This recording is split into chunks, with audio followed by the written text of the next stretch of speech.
The end of the year is rapidly approaching, and today I'm going to give you 3 things you can do to save money on taxes right now before the end of the year.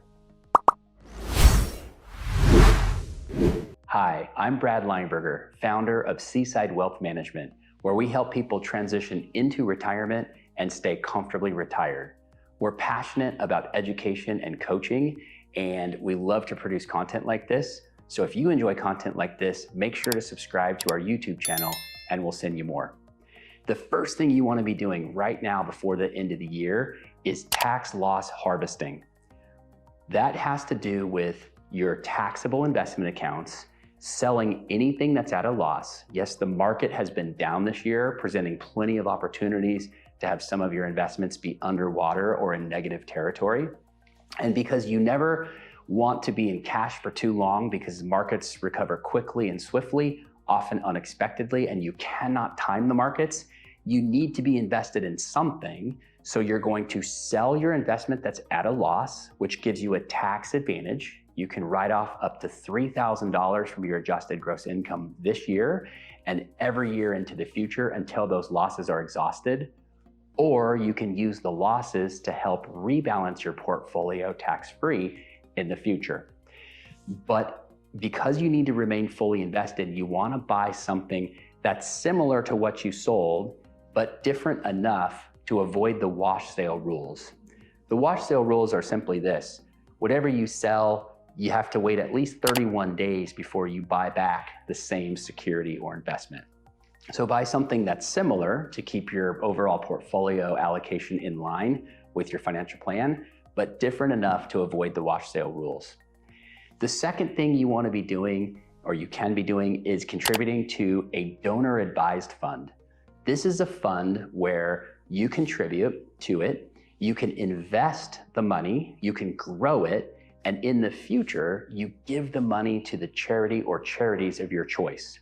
When you make the contribution to the donor advised fund, you get a tax deduction.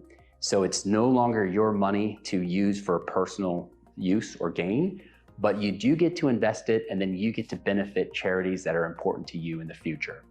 Make sure to stay tuned for the end where I give you a tip on really the best strategies around donor advised funds and also the tax deduction around them.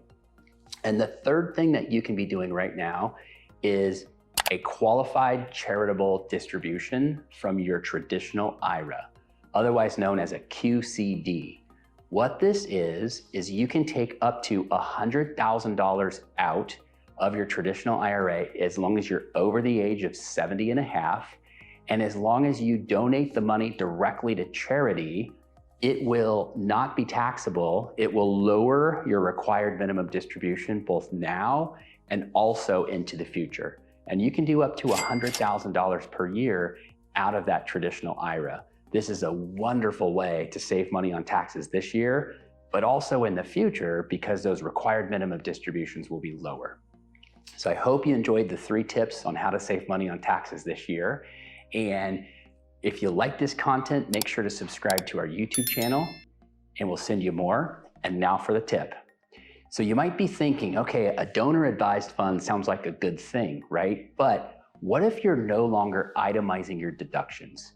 With the standard deduction being so much higher than it used to be in the past, many people are no longer itemizing.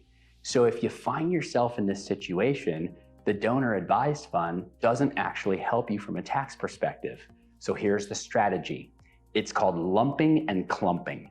And what that means is, instead of making a contribution to the donor advised fund every single year, wait and make a larger contribution to the donor advised fund once every 3 years. So make sure it's large enough that it's going to throw you over the standard deduction amount so you can actually itemize in the year that you make the contribution.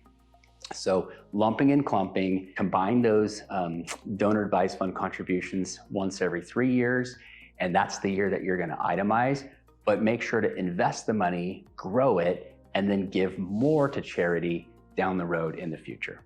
Hope this helps. Hope you have a great end of the year.